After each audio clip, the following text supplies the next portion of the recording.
as I invite the bell for the beginning of our sitting, just as I picked it up, an auspicious rainbow just appeared outside.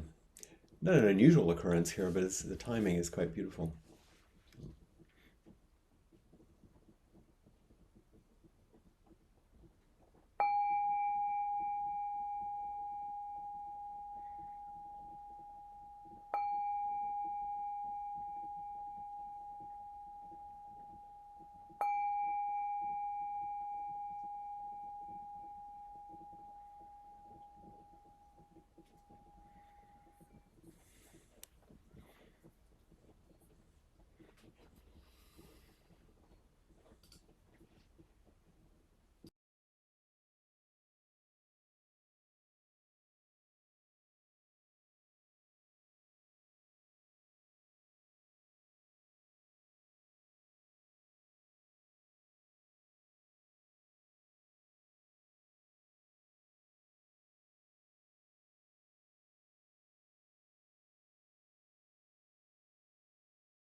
if you would just take a look at this small verse, which most of you are familiar with, the verse that appears on the Han, the percussion instrument that calls us to practice. The image that you see, it's rather small, I know, is the Han outside the Zendo at Tassajara. But say these words with me. Great is the matter of birth and death. All is impermanent, quickly passing. Awake, awake each one. Don't waste this life. Let's say it again. And this time, we're going to add precious life at the end. Great is the matter of birth and death. All is impermanent, quickly passing. Awake, awake each one. Don't waste this precious life. This precious life.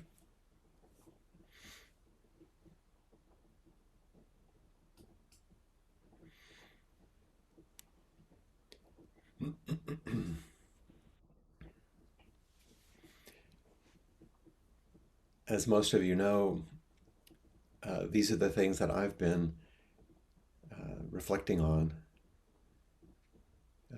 in this past week. We had Suzanne's very generous and a beautiful inquiry last week on Rohatsu, the day that we celebrate as the Buddha's Day of Enlightenment, the 8th of December. And then the next day, on the 9th, I offered my Way Seeking Mind talk on the way to Dharma transmission, and spoke about how my own practice has unfolded over these many, many years on the 9th. And then the next, there was the 7th and the 8th. And then a couple of days later on the 10th was my birthday as I entered my 8th decade, which is a kind of an interesting way to say it. It ups the ante a little bit. But each of these things calls us, I think, to this great matter, which is the essence of, or the heart of, our Zen practice, the great matter of birth and death. It also harkens back to the Buddha's original story as a prince who was protected and quite privileged. His heart wasn't at rest, and he was curious about the world. And as many of you know, in the mythology or the story of young Siddhartha, he escaped at night and sought to have a more intimate view of the world outside of his protected life. And he met people over the days when he would venture out who were ill. So he saw illness. He saw old people who were struggling with things that come with old age. And he saw people who had died and the people who were attending to the bodies of those who had died. Illness, old age, and death. And this is the part of the story that's often emphasized, but there's one more meeting which he had, which sometimes isn't spoken of as much. He met a sage, a wise person, and he saw someone who was somewhat awake, or more certainly alert and reflecting on these matters, which propelled him to leave the palace eventually and try to understand this question of illness, old age, and death, which are the very things that I think one has to contemplate at a certain age, at any age, but is certainly more intimate as one grows older. There's a small verse that was written by a Zen monk who died in the year 1360, at the age of 77, a bit older than I am now, Kozan Ichikyo. And this is a little poem, a death poem, which is a form which I'm less familiar with. It's called Senryu, Senryu in English, which is similar to haiku. It's a different form. Here's his poem. Empty-handed, I entered the world. Barefoot, I leave it. My coming, my going, two simple happenings that got entangled. I really love this poem. Empty-handed, I entered this world. Barefoot, I leave it. My coming, my going, two simple happenings that got entangled. This great matter, this entanglement. We also chant all my ancient twisted or tangled karma in the verse of repentance. So what is it about this? I received an email recently. It's interesting. The stories, the ancient stories of sages and students talk about being visited by gods or goddesses or having visions. I get emails from people all over. And just like the wonderful questions and teachings that came from Ben a few weeks ago, this is from another student who had actually been here at Huihualana on Molokai. And after returning from the retreat, she was attempting to talk to one of her friends about her experience, which, as you know, is a little bit difficult sometimes to, in words, convey what happens in a retreat. But here's the question that came in her email. This is just the part I'd like to focus on anyway. She said, when I returned home, a friend asked me an important question and wondered if you could shed some light. She asked, what is the point of living? She wondered if this is all perfect, then why do we create or manifest humanity? Are we trying to work through something? Which of course suggests imperfection. Perhaps you have a suggested reading. What is the point of living? And then there's this assumption, which I'll get to. So I thought maybe, as I did with Ben, I would share my response, because this is a question that points to the very heart of what's on the Han, and about illness, old age, and death, and about what the sage was suggesting to the Buddha. So if you don't mind, I'm going to read a couple of little paragraphs from my response to this student's question. I wrote, as to your friend's question, what is the point of living? The point is to live. We are given this amazingly miraculous thing called a life. So we have a responsibility to take care of it and to care for each other. In fact, to care for all things that have been given a life.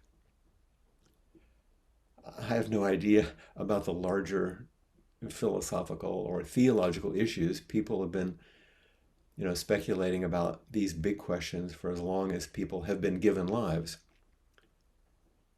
And I sense that a good deal of this philosophizing is done out of a vulnerable and maybe fearful attempt to face the existential question of existence in a way that will give them some ground to stand on, or some assurance that they're doing the right thing, or at least going in the right direction.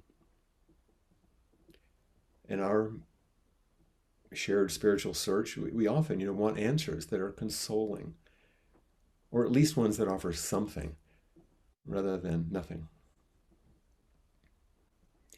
The Buddha actually refused to answer most of these questions, not because they were not important, but they were not the essential questions that would actually help inform a life. The question you pose in your note, almost as a quote from your friend, if it's all perfect, then why do we create or manifest humanity? Includes some important assumptions. You know, things are perfect, meaning, you've heard me say this before, everything is a perfect manifestation of all the causes and conditions which went into manifesting each thing in each moment. They're not perfect in the way some human might judge them to be, or perfect from the perspective of my preference. That's true. Obviously, many terrible and disappointing things happen. And these are also perfect manifestations of the causes and conditions that went into manifesting them. And human beings are part of that perfection, part of that manifestation.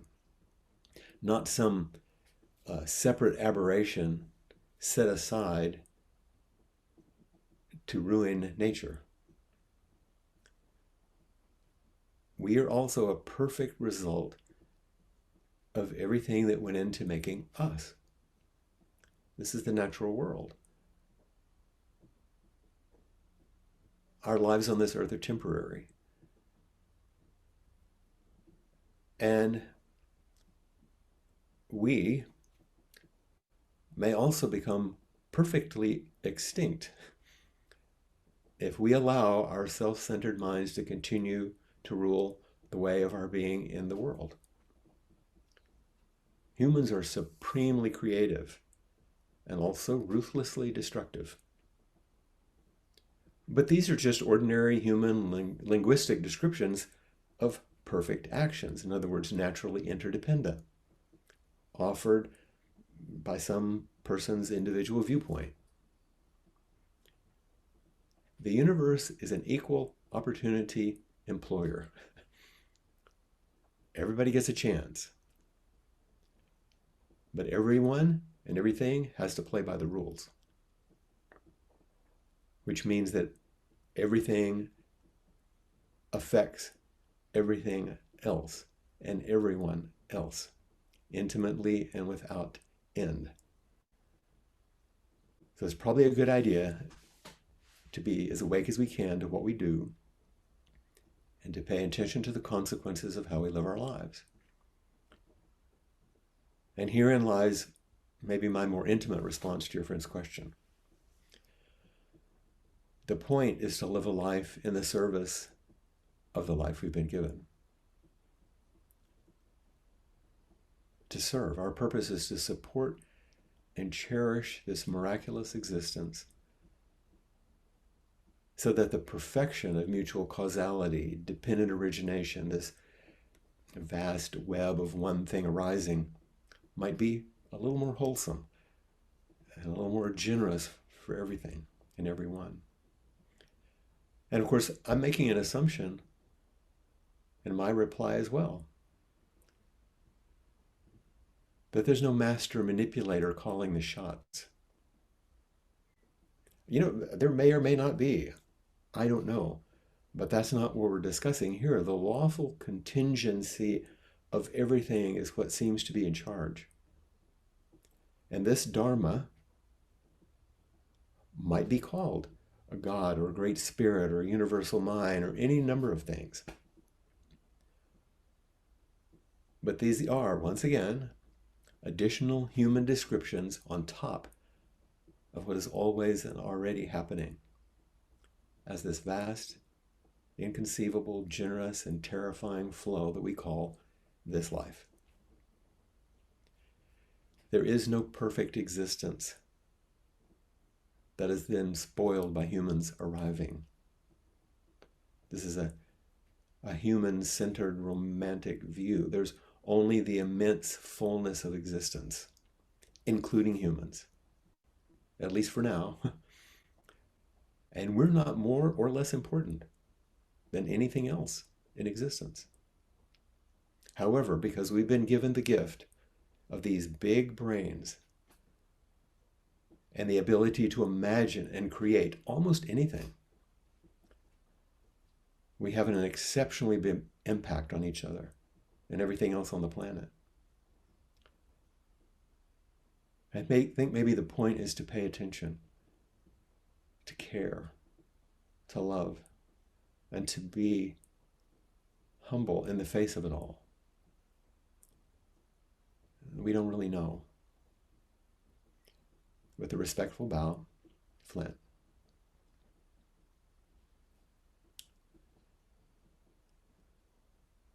Empty-handed I enter the world. Barefoot I leave it. My coming, my going. Two simple happenings that got entangled. And what I'm saying in a certain way in all of this response to this wonderful question, what's the point of living, is to get entangled. Mix it up. Dive in. Be part of everything. But pay attention. And see, are you serving this life that you've been given? Does your way of being in life, is it full of humility and gratitude? Or does it express entitlement and separation? It's not a way of judging, it's just notice, because it makes a difference. You make a difference.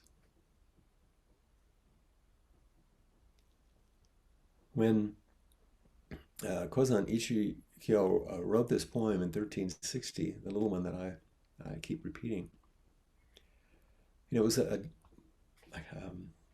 death poem, which was common for monks to do. And before I finish, you can come forward and we can reflect on these ideas of what's the point. I want to read one more by Myogen Stucky, who was at the time abbot at San Francisco Zen Center. He died, excuse me, in December 31st of 2013. I can't believe it's been that long.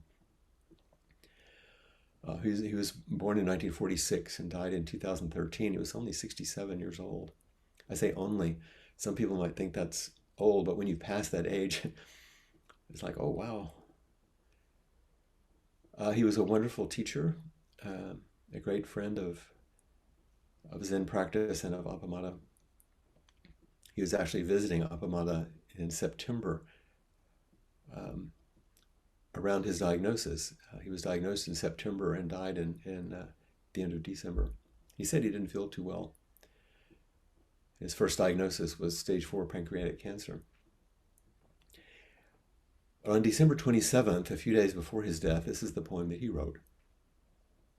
And I share it because it's beautiful, but also in response to my longer and more descriptive email response.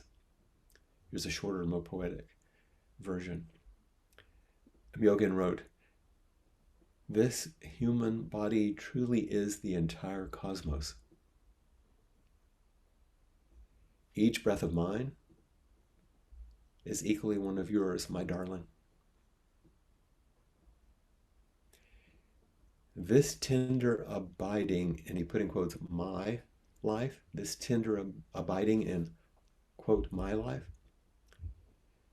is the fierce glowing fire of inner earth linking with all pre-phenomena, flashing to the distant horizon from right here now to just this. Now the horizon itself drops away. Bodhi, Svaha.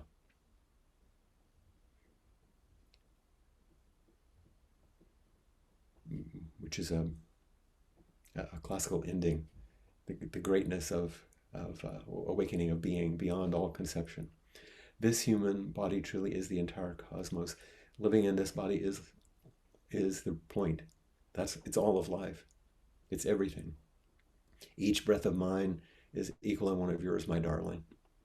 Really, each breath is in service to everything else and is intimately linked as if we were breathing close, like the Hawaiians do in putting their forehead together and their noses together and sharing aloha, the breath, ha. This tender abiding in my life, what I call my life, is actually this inconceivable, what he calls the fierce glowing fire of inner earth. We see the cauldron at Kilauea right now glowing with lava coming up hundreds of feet over the last, this fierce glowing fire of inner life linked with all pre-phenomena, the vast karma with no beginning, no end, flashing to the distant horizon, moving in what looks like time from right here now to just this, and now the horizon disappears. There is no edge. It drops away. Bodhi Svaha.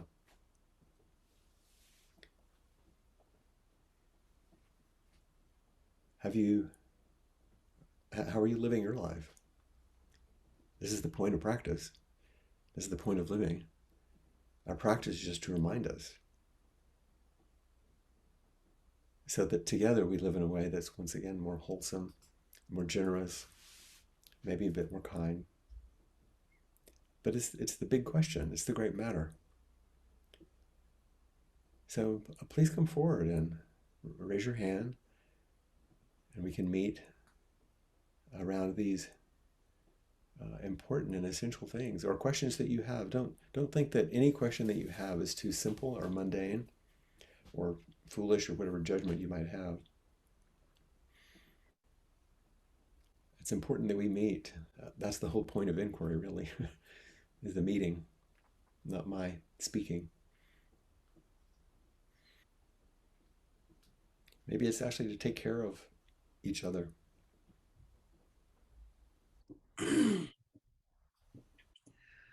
I first of all, thank you always, and what a powerful moment and experience it was to be with our sangha members and hear your talk this week too. Um, And thank you for your reflections through the imagery. mm, um, this idea of like just the difference between being alive and living is something that's been up for me. So I felt in tune with what was being talked about. So that was touching. But also I noticed like my resistance to do things that I think would make my life messy. Messy. That yeah, that there's, and so that, embracing the tangle was something that I'm not sure I do. I tend to keep myself a little bit safer and a little bit more distant than doing something that I think would work out in the end to be painful or messy or like an overwhelming emotional experience. Or scary. Scary. So I guess I'm noticing that particularly with this new person that may or may not be in my life. I keep calling them half dates. People are just like, no, you're going on a date. No, no, no, it's a half date. I'm only engaging halfway because I realize that I'm only engaging halfway. But she is in your life. She is in my life, but barely. And She's completely in your life. You barely meet her. yeah, so that. Uh-huh. But you do. Yeah, I do, and I give more energy to the stopping than I do the going. Yeah. Well, I'm glad you know that. Look, Cassidy, I'm scared a lot of the time.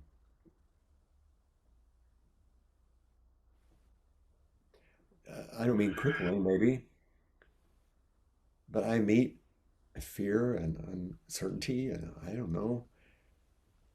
It's kind of like the big secret that everybody hides, how scared they are. Now, practice sometimes makes me less frightened, but sometimes it doesn't. But practice does help me keep going even though I'm frightened. Because it's the way we engage. You know, when I just said, Cassie, I'm scared a lot of the time. Would that seem intimate to you? Yeah. Imagine you saying that to her. It's your version, not that. Okay, so here's what the fear is that I'm going to uh offer a level of intimacy that I'm not committed to with her, and I'm afraid of hurting her. A lot of assumptions in there. Yeah, I guess so. Yeah. And Right. what if you said that? Yeah, I could say that. This is the tangle of I enjoy being with you and I get scared. Yeah. I'm afraid I'm not going to take the right step and it'll mess things up. Do you ever feel that? Just ask. Do you ever feel any of that? Yeah. Otherwise, all we all do this. We posture, we protect, we hope we don't, and end up missing out on the intimacy that's available. It may work out, it may not. I don't know, but it certainly isn't if you don't tell the truth and don't show up. Right. Right. Yeah. And I think it's really important to trust. If there's someone that you want to be friends with and close with, trust them to take good care of themselves. If you keep protecting them, then you're setting up a way of relating that's going to carry on. It's not fully authentic. Yeah. If you're going to be intimate, you're going to be scared. That's the way it goes because that's called vulnerability. And that's not all you're going to feel, though. You're going to feel excitement. You're going to feel joy. You feel confusion. Probably going to get pissed off. All kind of things. And I'm okay with all of that. What what I don't seem to be okay with is that I see like this path of pain, like all the struggles that uh, and I Yeah. If you don't want that, don't get in relationships. Comes with the territory. no matter what the cause is, yeah, right. Trying to make one cause of the pain like mean more than not. I'd like a relationship that has all love and no pain. It's like, well, Yeah. there's stories about that in movies, but Yeah. I get that. can I tell you a small story? Sure. So on Friday night, my birthday night, Aaron and I went to this. We did what we like to do. We go to a fancy restaurant, you know, went to this really nice restaurant at a beautiful resort in Honolulu near Diamond Head. I mean, it was gorgeous and beautiful and a wonderful experience. And as we came to our table, there was a beautiful card and a maili lei. You've seen the men's leis that are open, they're leaves, not flowers, you know, offered for my as a birthday present. And it was from the folks at the Hui family, you know, Mhm. Brahman and Ricky and Jan. And they had, of course, found out we were going to be there and made sure that it was there. And so I opened it up and read the card. And a young man came over. We found out a young Korean man who looked like the sommelier, beautiful black suit, you know how it is, gloves, everything. And he asked us about what was happening. Then he asked us about the two of us. And we ended up saying that we had been together for 41 years. And he was like, and it was clear over time, since he didn't leave and wanted to know much of our story, that he probably was uncomfortable being who he was, but interested in who we were. And finally, he said, your story is so inspiring. Because he was afraid, you know, I think. I don't know, but I think he was. And he felt something, Mhm. you know. So we enjoyed our meal. And as we left, Aaron and I looked at each other and it's like, this beautiful lei is going to be crumpled in a suitcase and it will dry up, you know. And it will dry beautifully, that's true. But instead, I went over to the young man and put it on him. And he, like, you don't have to do this. And I said, I know, but you took our photo and this was important apparently, so we want to pass it on, you know. And then we just left. See, and getting tangled up, like the lay, and like the relationships, and taking a chance. And sometimes there's beautiful moments like that, and sometimes there aren't. But take a chance. This is the only life you got, girl. You know.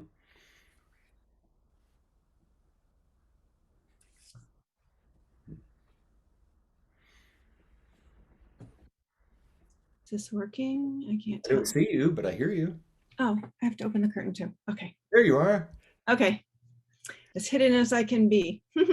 Oh, that's great. I'm glad you took the Oh chance. yeah. Thank you, Cassie.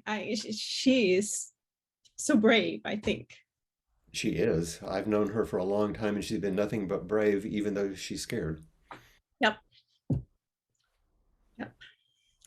So, and thank you for all of what you teach and the Sangha that I've been just watching for the last few months. Mhm. It's nice. Yeah, But something strong is moving in you as you do. it is.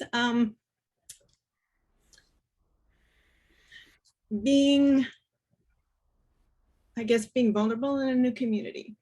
Yeah. When I really want to be a part. And I feel very new, very new. I sent a note that went to Appamata yesterday, and I was looking things up to try and get my terminology right because I'm so new with all this practice. And the first thing you said on here, I thought, you know what? I got the first thing that I wrote wrong. So it's just very, not that it's not a big deal. It's just a little bit embarrassing. And that's that edge that we step into if we want to be close. Yes. We're going to make missteps and bump into each other, but that's why it's important to care for each other. You're so immensely generous and so kind. Thank you. There's a lot of that here. Thank you for meeting it. Very comfortable to be in a community like that. And I know. And you can stumble along with the rest of us. And I will stumble. Good, good. Please, please, please do. Thank you. Yeah, like when we've been together, and with photography, Mhm. and just see what happens. Do your best, but beauty comes out of it. Indeed, it does. And I'm glad you're letting yourself be seen and heard today. So people, even if it's not people aren't right in front of you, but you can see their faces, they can welcome you. Mhm. That you are part of this community. You're not outside of it. You're already held, and now you're just stepping in and saying, here I am. Mhm. That's true. Yeah, welcome. Thank you.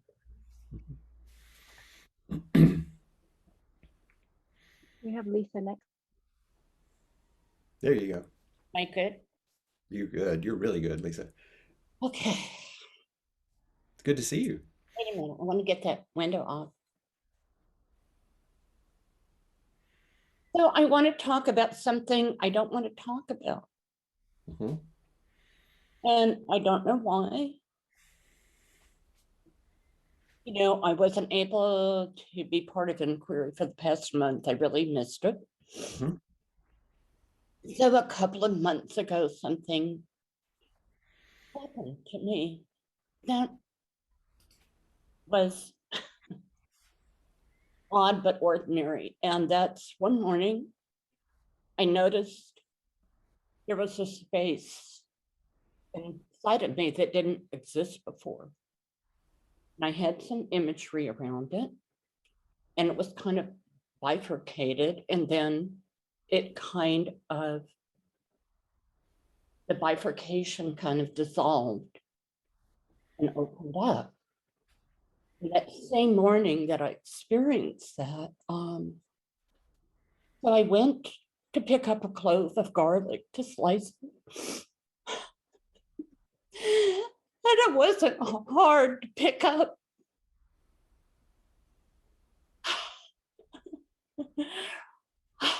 I mean, I feel really embarrassed about it. in a way, but everything, it should be a small thing, from making my bed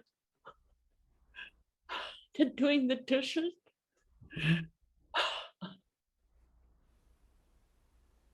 It's been so hard. Mm-hmm. And over the next days and weeks, I felt energy moving through my body in places where it hadn't been before. This is the space you're talking about? Yeah, I mean, it's, my energy's been very blocked. I knew that. You've told me before when I've been terrified most of my life of being alone because I couldn't connect. I could not. I was behind such a thick wall. I couldn't push through it.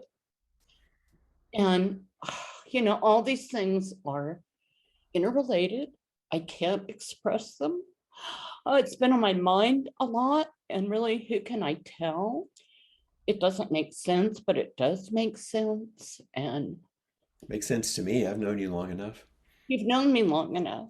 So I know I've had many symptoms of trauma.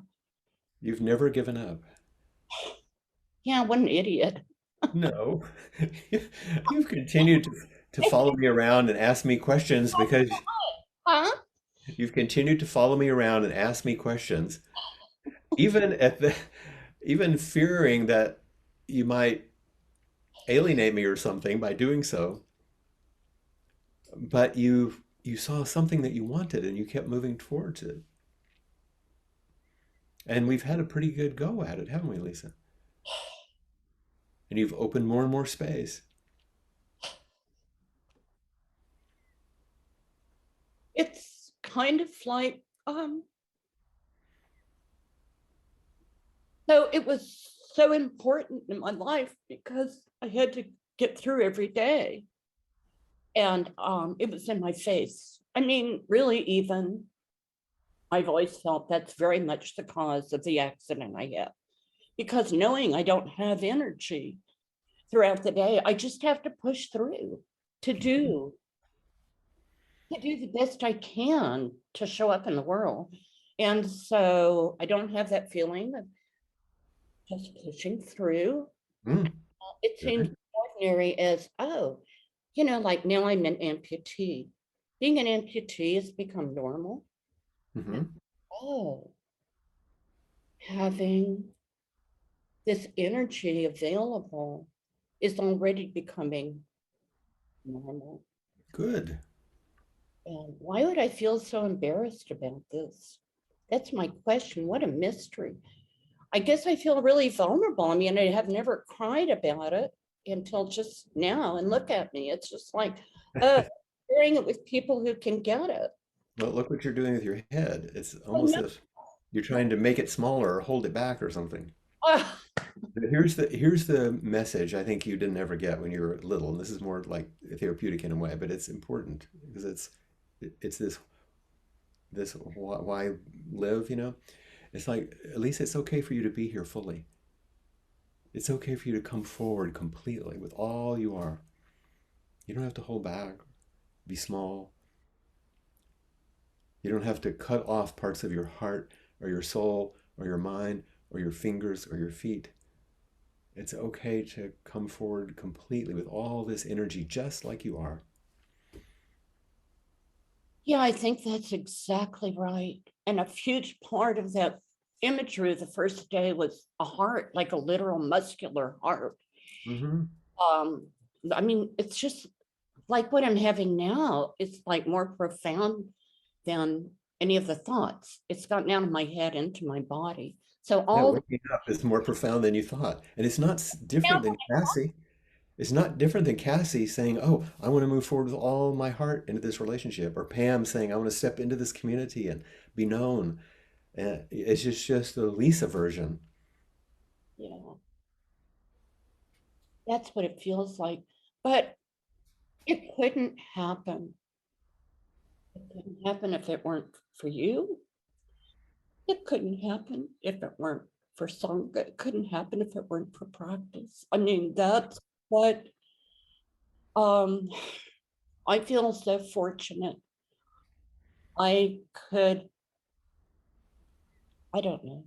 I think that's what Pam was saying too. So the space that opened for you more than ever is the space that's always been between us that you've been invited into with practice and relationship. And at this point in your life, for some reason, you're starting to step into it finally more fully. But it's a mystery. It is mystery. That's why I said at the end of all that stuff I wrote, we don't really know. Yeah. But with a respectful bow, Mm. I Thank, receive, thank I'm you. appreciating my life and appreciating your life and appreciating the life that we share. You remember that beautiful story you told about when you were essentially in a coma and your brother was there holding your hand and you could feel inside the turn toward him even though you didn't even know what it was? That's the space that's opening more fully. And it's such a grace, isn't it?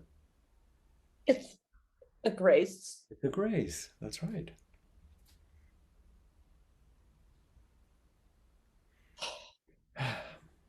Yeah. I really love it when you do gasho and I can see your fingers, Those fingers. the ones you've lost. Because Yeah. yeah, there's certain parts of your body that were relinquished in the service of all this. But here you are, you know? So glad you're alive. Thank you. Yeah.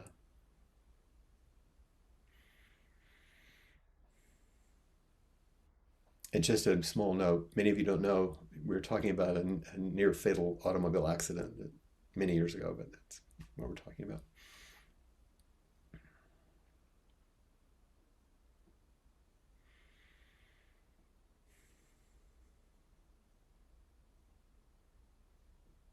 Darcy.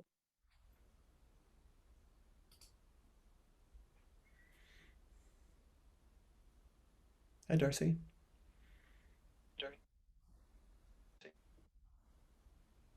Am I on? You are, you're not Can you moving. see me? Yeah. Mhm. It's a little glitchy, but you're here.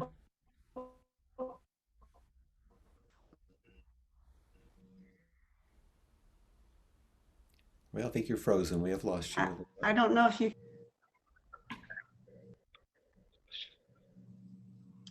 Yeah. There you go. Okay. So I guess my internet connection is unstable. Yeah, but Okay. Well, I'll try. I wanted to ask you because I didn't catch it. The poem that this friend of Appamada who died December 31st, 2013. I didn't catch his name, and I know I've heard you tell stories of him before. Who is that? his given name was Steve Stucky, and Myogen, Myogen, was his Dharma name, and he was the abbot at San Francisco Zen Center. Okay. He's a great guy. Anyway, I don't know if I can even talk about it, but it was very moving to me, that poem. And I'd Was it? like to have it. Oh, sure. I'll make sure Cassie has it so when she posts um, the video that it will be on there. There's I'm going to look up something here for you because there's um,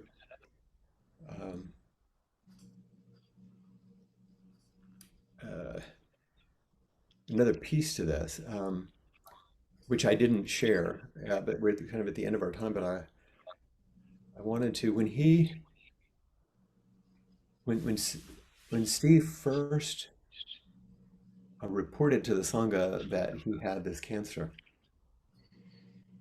he in his letter, not his death poem, but months before in his letter, he ended with two small, very small poems at the end of it, and one of them was from Dogen.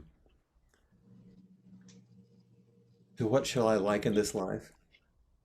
Moonlight reflected in dewdrops, shaken from a crane's bill. That beautiful imagery of impermanence and fragility. To what shall I liken this life? Moonlight, reflected in dewdrops shaken from a crane's bill. But one of the things that you'd have to know is that Steve was, he loved jazz and he played guitar. And so he also added a line from Blind Lemon Jefferson, who's supposedly the person who was the founder of Texas blues. And the blues were really his favorite. And these are the lines that he quoted from this man from the 1800s. I got trouble in my mind, Lord. I believe I'm fixing to die. I got trouble in my mind, Lord. I believe I'm fixing to die. Well, I don't mind dying. I just hate to leave my children crying. So I think Myogen was saying, I think I'm going to die. And that's not what's hard. What's hard is leaving. And whether you're the mother or the daughter, it's the leaving that's the hard part. Not just the dying, the loss of that space that we share just for a while, like this evanescent dewdrop, So I thought that was also really powerful and important.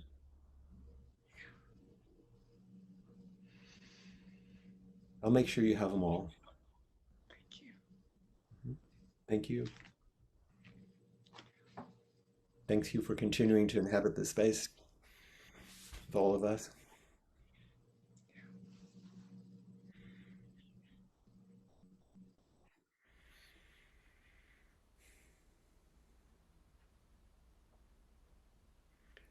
As we come to the end of our time, let's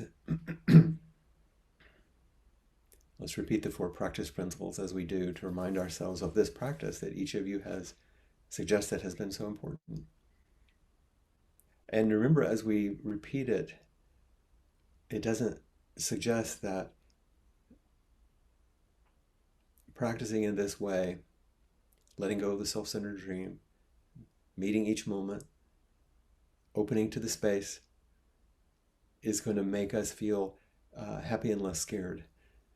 It said it will open us to compassion's way, compassion for the fear and with the fear. Caught in the self-centered dream, only suffering. Holding to self-centered thoughts, exactly the dream. Each moment, life as it is, the only teacher, being just this moment, compassion's way. Caught in the self-centered dream, only suffering. Holding to self-centered thoughts, exactly the dream. Each moment, life as it is, the only teacher, being just this moment, compassion's way. Caught in the self-centered dream, only suffering. Holding to self-centered thoughts, exactly the dream. Each moment, life as it is, the only teacher, being just this moment, compassion's way.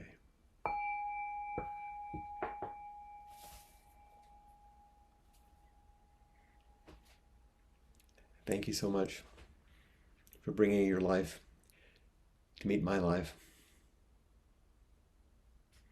Jessica? Appamada's programs and facilities are supported by your generous kindness. Thank you all so much for all that you do. You may make a contribution on the website at appamada.org, and please indicate what you'd like the contribution to go towards. And now I will find Maria, and if you can stay after, please feel free to stay after and chat and get to know everyone. Maria will be the host.